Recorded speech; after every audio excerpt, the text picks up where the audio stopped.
Olá, boa noite, a paz a todos, chegando para mais uma meditação na Palavra de Deus. E nesta oportunidade vamos ler em 2 versículos na Palavra de Deus, um no Evangelho escrito São João, no capítulo 3 e o versículo 16, e o outro no capítulo de número 10, o versículo 10. Assim está escrito: Porque Deus amou ao mundo de tal maneira que deu o seu Filho unigênito, para que todo o que nele crê não pereça, mas tenha a vida eterna. E em João 10:10 está escrito: Cristo afirma: Eu vim para que tenham vida e a tenham em abundância.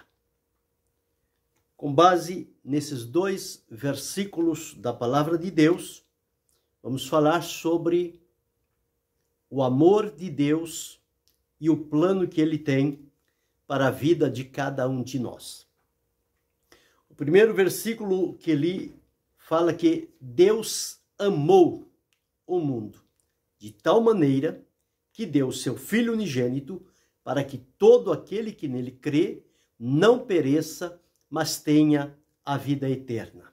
Fica evidenciado neste versículo o grande amor de Deus.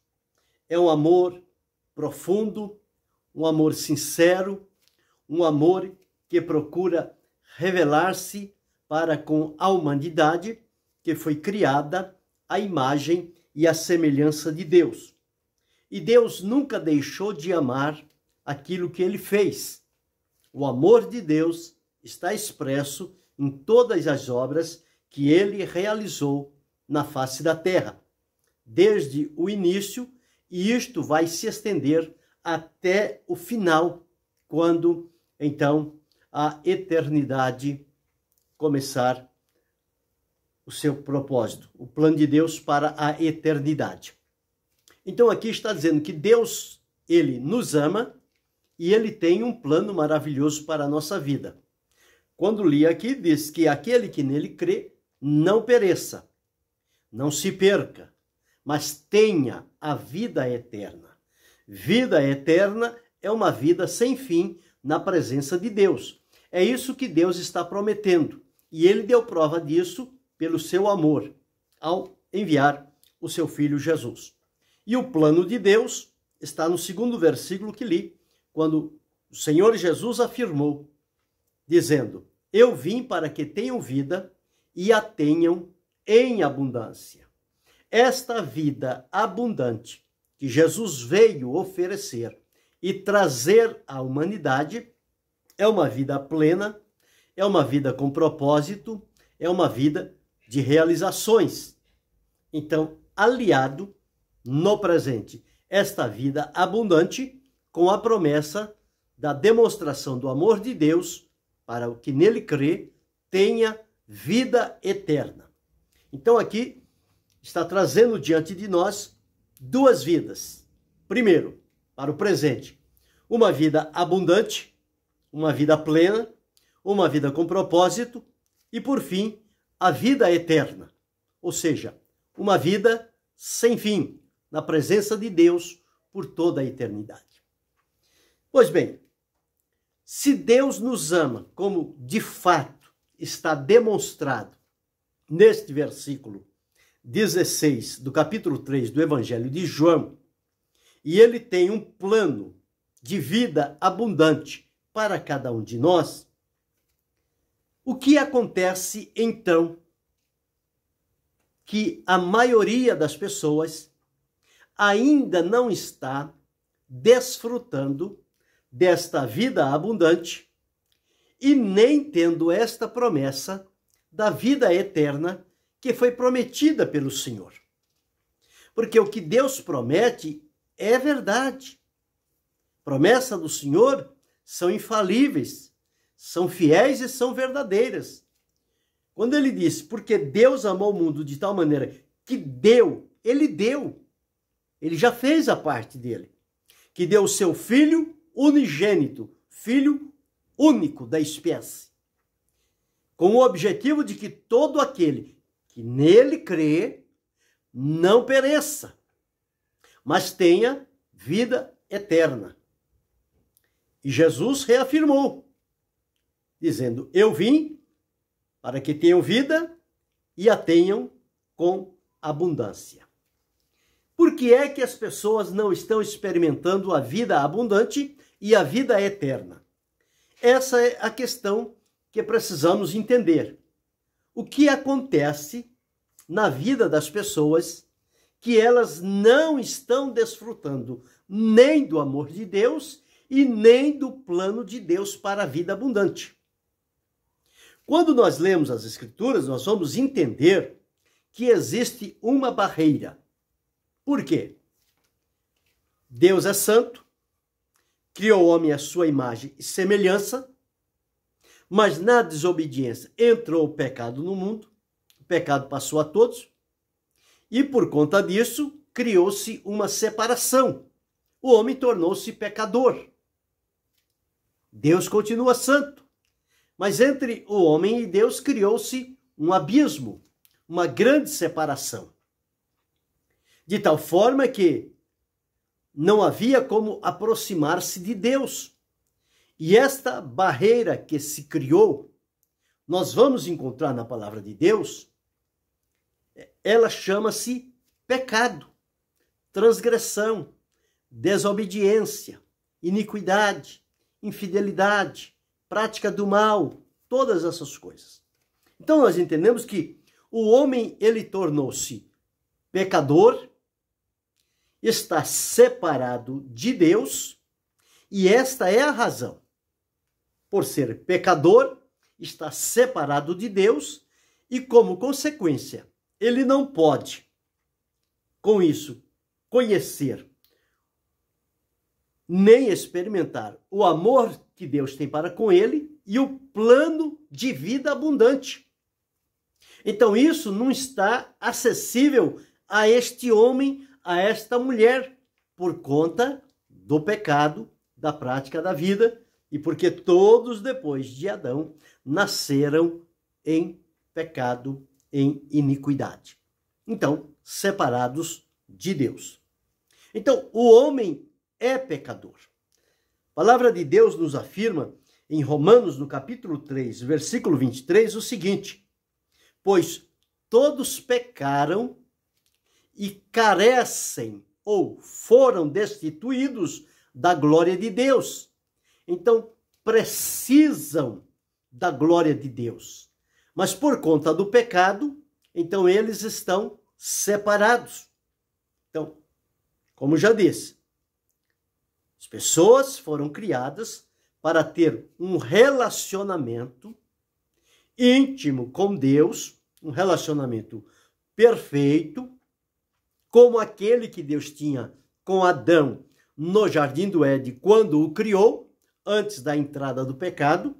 E a palavra de Deus diz que todos os dias, todas as tardes, pela viração do dia, Deus apresentava-se para ter aqueles momentos com aquele casal, até o dia em que eles então transgrediram a vontade do Senhor e dali então foram colocados fora do Jardim do Éden e esta relação com Deus, ela ficou então interrompida e eles não puderam mais continuar neste contato direto com Deus. Então nós observamos que por causa da desobediência, porque foi avisado, foi orientado, mas desobedeceram, rebelaram-se, ou seja, foram contra a orientação de Deus. Isso constitui uma atitude de rebeldia da parte dos homens e por conta disso se escolheram seguir o seu próprio caminho, indiferente da vontade de Deus. E por conta disso, o relacionamento que eles tinham com Deus, o que aconteceu? Ele se desfez. Foi rompido. Perdeu-se aquele contato, aquele elo de relacionamento que tinha com Deus. Então, o pecado é um estado de indiferença do homem para com Deus. E esta indiferença do homem para com Deus, ela vai se caracterizar através do quê? De uma atitude de rebelião, ativa ou uma indiferença passiva. Quer dizer, não dá nenhuma atenção ao plano de Deus, ao amor de Deus e à sua promessa de vida abundante. Então, o homem, ele é pecador. Por ser pecador, ele está, então, separado de Deus. Separado de Deus. Romanos, no capítulo 6, o versículo 23, está escrito assim: porque o salário do pecado é a morte. Morte aqui, no sentido de separação de Deus. Separação espiritual de Deus. O homem não tem nenhum contato com Deus no seu estado de pecado. Mas, como já disse, Deus é santo, o homem é pecador. Mas o homem sempre sempre quis criar caminhos para se apresentar diante de Deus. E nesta parte, o ser humano pensa ser criativo. Só que ele quer se chegar a Deus através de uma vida reta, uma moral, uma religiosidade, boas obras, fazer o bem a este, fazer o bem àquele, achando que com isto ele consegue criar caminhos para se aproximar de Deus e ter novamente restabelecido aquele contato que foi perdido com Deus. Mas é uma pura ilusão.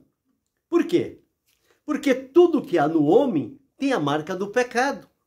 O pensamento, o sentimento, a vontade, tudo na vida humana está marcada pelo pecado, e o pecado é separação de Deus. Por conta do pecado, ele está separado. Não pode existir nenhuma iniciativa da parte do homem de aproximar-se de Deus. Por isso que não é o homem quem procura Deus, mas é Deus quem procura o homem para trazê-lo novamente à sua presença. E Deus fez isso através deste plano de amor revelado através do seu Filho Jesus, como lemos. Porque Deus amou o mundo de tal maneira que deu seu Filho unigênito para que todo aquele que nele crê não pereça, mas tenha a vida eterna. E reafirmando que Jesus disse que tenham vida e a tenham com abundância.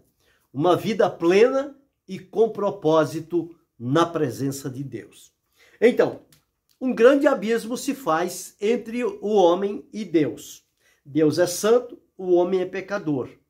O homem não pode chegar-se a Deus no estado de pecado. Deus, na sua santidade, não compactua com o pecado. Quando o profeta Isaías escreveu, disse que a mão do Senhor não está encolhida, nem os ouvidos do Senhor estão agravados, mas as vossas iniquidades e os vossos pecados fazem divisão entre vós e o vosso Deus. Então está aí estabelecida a divisão. Os nossos pecados e as nossas iniquidades impedem-nos de sermos atendidos pelo Senhor. Então, esta é a condição em que as pessoas se encontram.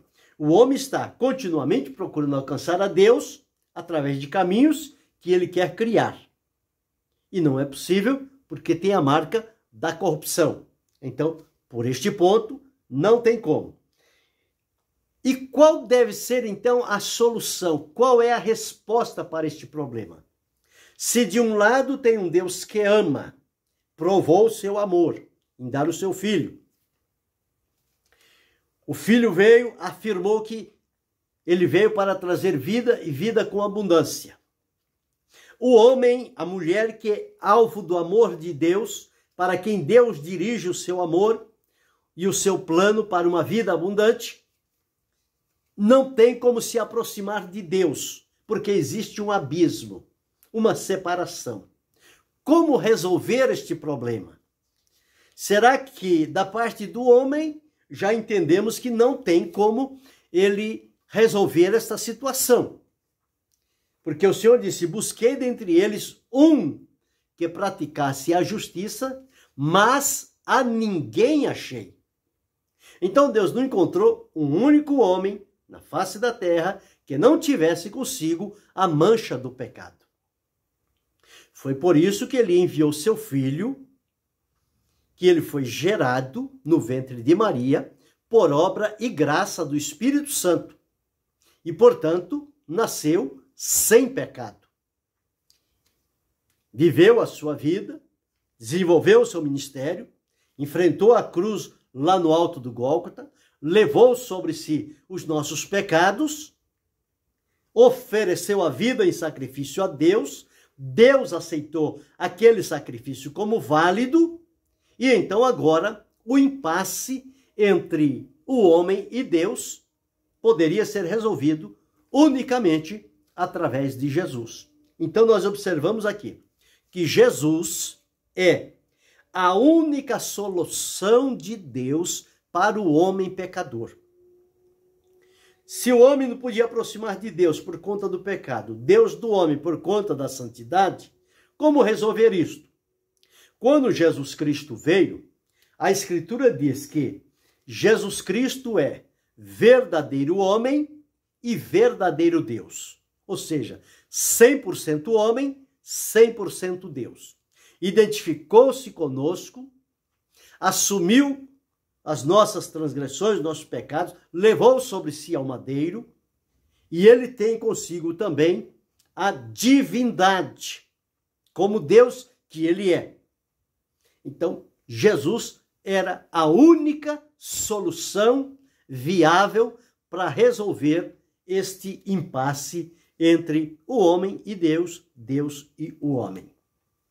Então, por meio de Jesus, isto por ouvir a sua palavra, por crer naquilo que está sendo anunciado, agora nós podemos conhecer tanto o amor de Deus quanto o plano de Deus para a nossa vida.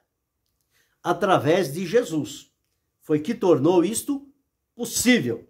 Então, só podemos conhecer desta forma.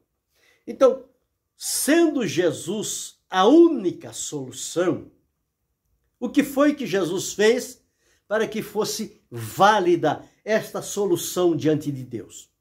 Então, o que Jesus fez foi o que já disse. Jesus morreu em nosso lugar. Em Romanos capítulo 5, versículo 8, está escrito assim: mas Deus prova o seu amor para conosco pelo fato de ter Cristo morrido por nós, sendo nós ainda pecadores. Então, quando nós ainda estávamos no estado de separação, de pecado, Deus provou o seu amor por nós pelo fato de Cristo, o seu Filho enviado, morrer por nós, sendo nós ainda pecadores. E em 1 João, no capítulo 1, versículo 7, está escrito: e o sangue de Jesus Cristo, seu Filho, Filho de Deus, nos purifica de todo pecado. Então veja, a morte de Jesus em nosso lugar e o derramar do seu sangue são suficientes para nos purificar de todo pecado e nos levar à presença de Deus. Então, Jesus morreu, foi sepultado. A palavra de Deus afirma que ele morreu por causa dos nossos pecados. Mas a própria Escritura Sagrada diz que ele ressuscitou ao terceiro dia, como está escrito em 1 Coríntios, capítulo 15, versículo 4. Está escrito assim: Cristo morreu pelos nossos pecados, foi sepultado e ressuscitou ao terceiro dia, segundo as Escrituras. Então, observe, Jesus morreu em nosso lugar, foi sepultado, mas disse que ao terceiro dia ressuscitaria, como de fato ressuscitou ao terceiro dia, no primeiro dia da semana, que foi onde Jesus ressuscitou. Ele ressuscitou dentre os mortos, e isso está de acordo com o plano de Deus revelado nas Escrituras, em favor dos pecadores. E a palavra de Deus diz que ele ressuscitou para a nossa justificação. Então, ele morreu pelos nossos pecados, levou os nossos pecados em seu corpo sobre o madeiro, para que nós, mortos ao pecado, pudéssemos viver através da justiça de Cristo.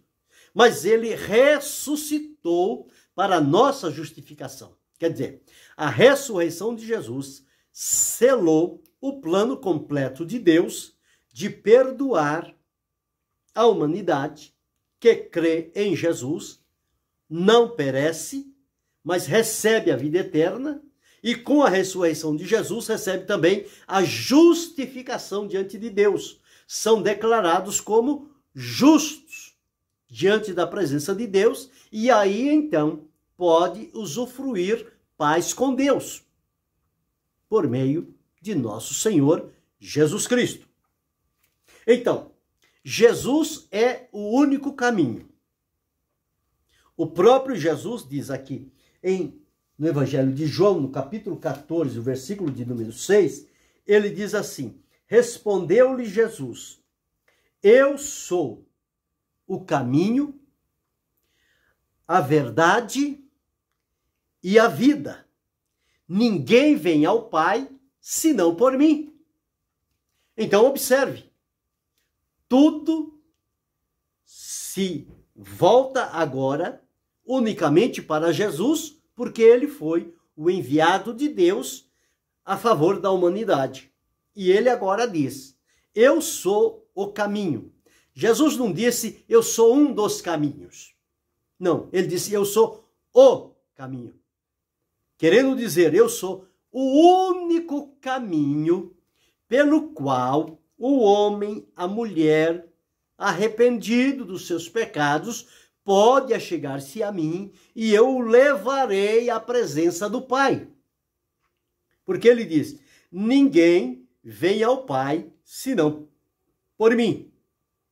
Então, para irmos à presença de Deus, somente através de Jesus. Quando o apóstolo Pedro escreveu no livro de Atos, ele disse, embaixo do céu e em cima da terra, nenhum outro nome há, dado entre os homens, pelo qual importa que sejamos salvos. Ou seja, o único nome que tem poder para salvar é o nome de Jesus. Ele salvou a mim, ele salvou a tantos por este mundo afora. Desde o momento da sua morte, que as pessoas vêm ouvindo a proclamação do Evangelho, crendo em Jesus, arrependendo-se, recebendo dele uma vida plena, abundante, a promessa da vida eterna, e vem servindo a Jesus. E em pleno século XXI, o sacrifício de Jesus continua válido como se fosse no primeiro dia da sua morte. Não perdeu o valor. Ele continua sendo um sacrifício eficaz, suficiente para toda a humanidade. E aprove a Deus que você que está ouvindo esta palavra, que ainda não fez a sua decisão ao lado de Jesus, que a partir de hoje você entenda este plano de Deus de amor para com a sua vida e de vida abundante, plena, realizada e com a promessa da vida eterna para a sua vida, para livrá-lo do pecado, da condenação, das consequências no lago do fogo eterno. E que você esteja para sempre na presença de Deus. É com esta finalidade que proclamamos esta palavra, porque o Senhor disse para anunciar a tempo e fora de tempo, a quem quer que ouvir. E em ouvir, crendo, receberá da parte de Deus esta grande oportunidade de ser salvo, liberto, perdoado e transformado por Jesus. Então Jesus disse: eu sou o caminho, a verdade e a vida. Ninguém vem ao Pai a não ser por mim. Então, através de Jesus, Deus ligou o abismo que nos separava dele. Então veja, para o alto, a cruz aonde Jesus morreu, ela aponta para a presença de Deus. Mas aonde os braços de Jesus estavam pregados, aponta para a direção horizontal, para o lado da humanidade, como que estendendo os braços para receber a todos quantos vierem pela fé, enviados por Deus a Jesus, porque é Deus que traz as almas para a salvação. Não somos nós que decidimos por uma decisão pessoal, a partir de hoje eu vou me entregar a Jesus. É Jesus que nos recebe, é Jesus que nos atrai, é Jesus que nos convida. Ele disse: vinde a mim, todos vós que estáis cansados e oprimidos, e eu vos aliviarei. Hoje ele está convidando você para vir a ele, para desfrutar desta salvação, para receber dele o perdão e a certeza da vida eterna, que só Jesus pode garantir. Então, Deus ligou este abismo que nos separava dele ao enviar Jesus Cristo para morrer na cruz em nosso lugar. Nós já vimos que Jesus morreu e ressuscitou. Então, a solução de Deus para a nossa vida está completa. Com a vida, morte e ressurreição de Jesus, esse abismo deixa de existir, porque através de Jesus nós podemos ter acesso à presença de Deus. Mas não é suficiente saber isto, saber que Deus nos ama, que tem um plano de vida abundante para nós, saber que nós somos pecadores e como pecador estamos separados de Deus, mas que em Jesus Deus revelou o seu amor e Jesus está a solução, é o único caminho que pode nos levar a Deus. Saber só estes fatos não vai resolver a nossa situação.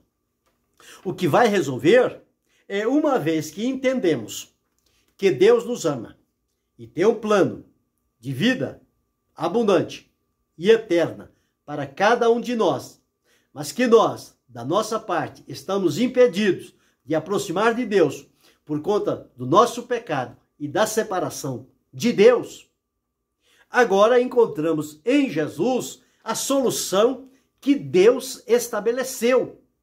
Foi Deus quem tomou a iniciativa de enviar o seu Filho.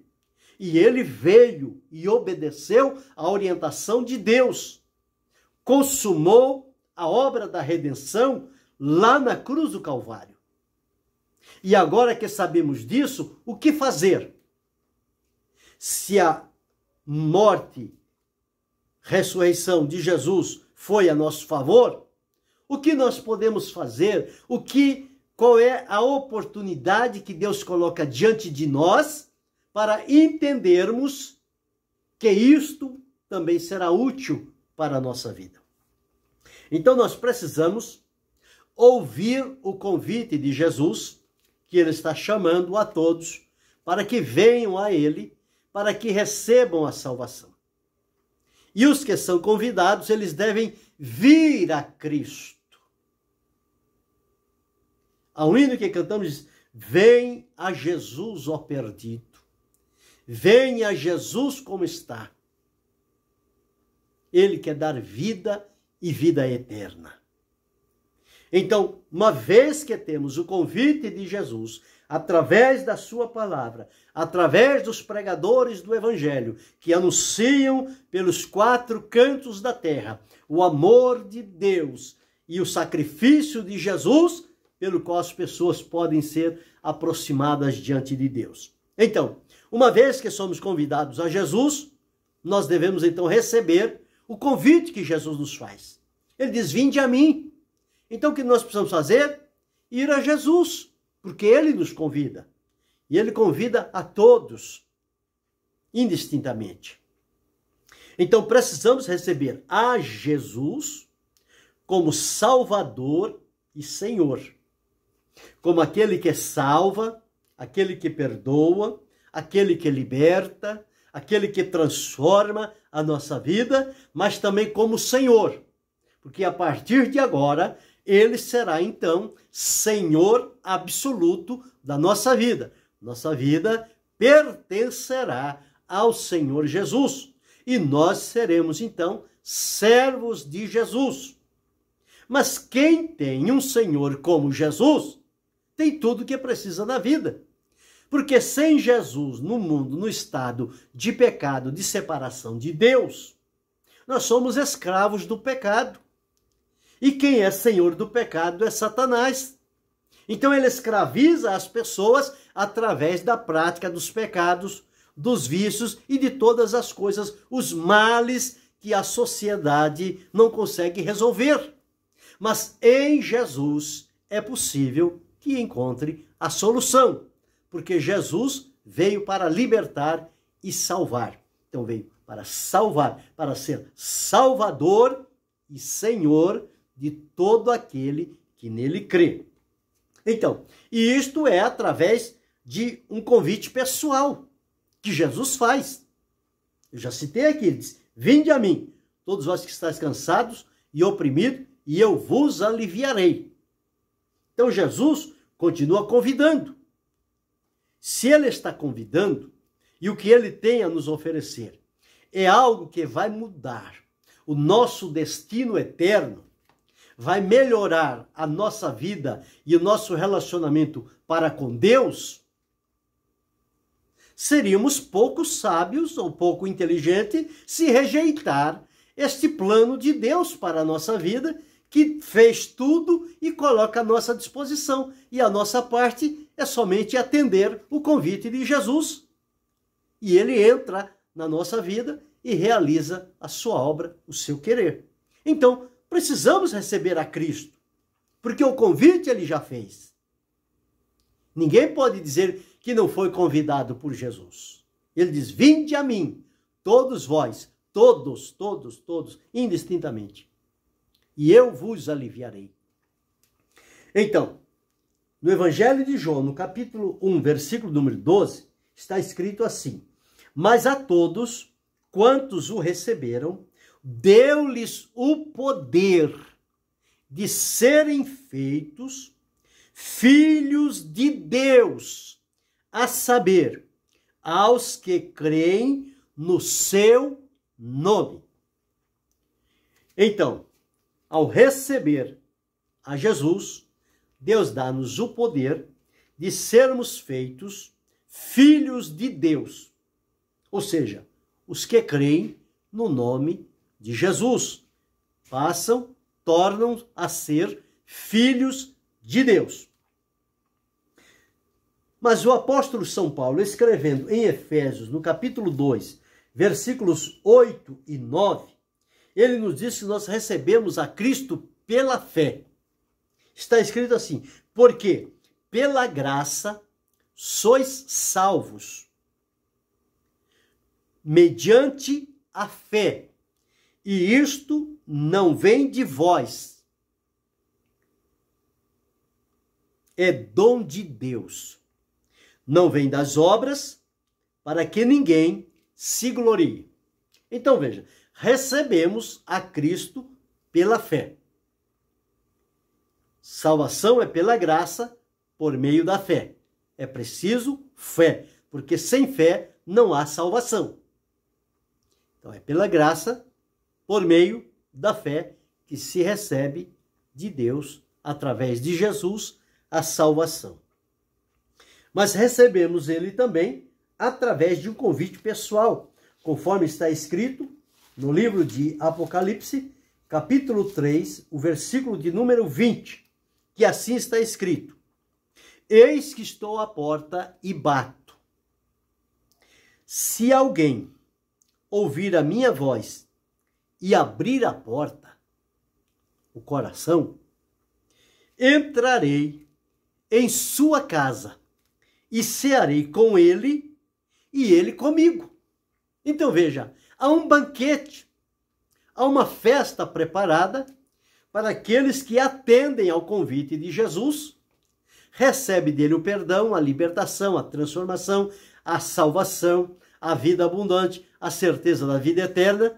E Jesus ainda convida para cear, um banquete espiritual.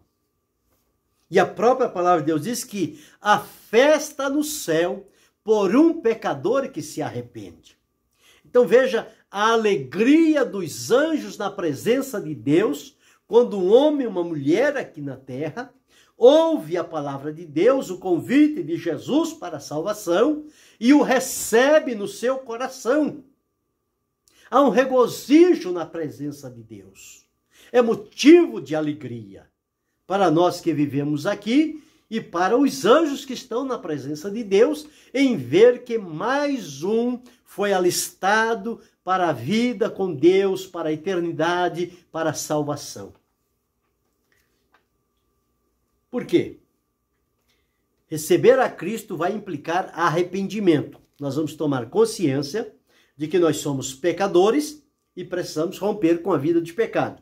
Arrepender, deixar de confiar naquela vida anterior que estamos vivendo, nos esforços, e agora passarmos a crer em Jesus unicamente, como Senhor, como Salvador da nossa vida, e por conta disso, a nossa vida que estava toda atrapalhada, desorganizada, porque eram trevas, era escuridão, agora, ao Jesus entrar no nosso coração, fez-se luz, resplandece a luz, há a iluminação do Espírito de Deus na nossa vida. Então Jesus agora vai coordenar todas as nossas atitudes e os nossos comportamentos, eles vão estar de acordo com o propósito de Deus para a nossa vida.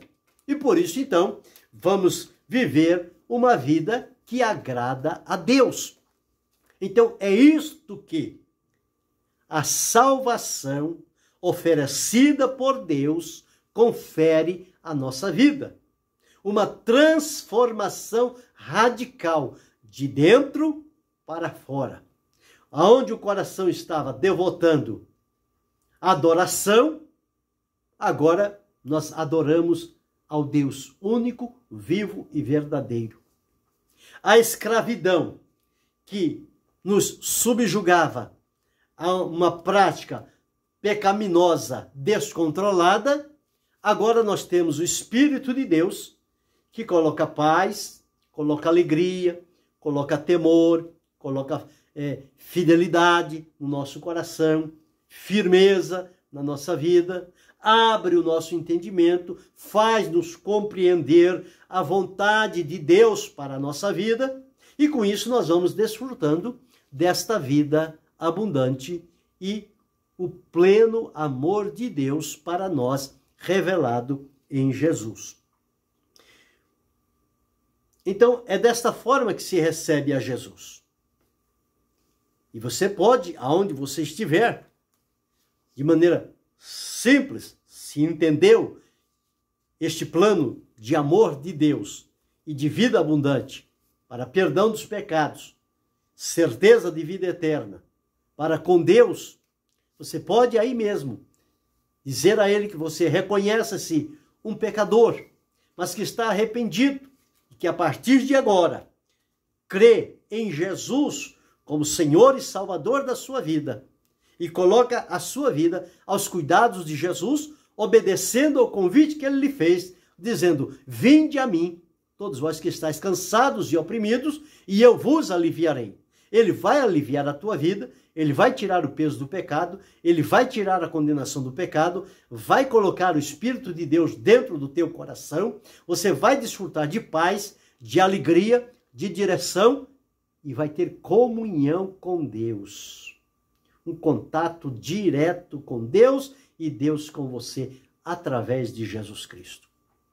Então é isto que vai acontecer quando a pessoa entrega a vida a Jesus. E como é que ela sabe que Jesus está nela? O próprio Jesus disse, se ouvir a minha voz abrir a porta, entrarei em sua casa. A presença de Jesus no nosso coração fará toda a diferença. Ele diz que se abríssemos a porta, ele entraria. Então, se eu abrir o meu coração, Cristo entra nele. Se você abrir o teu coração, Cristo entrará nele e fará nele morada.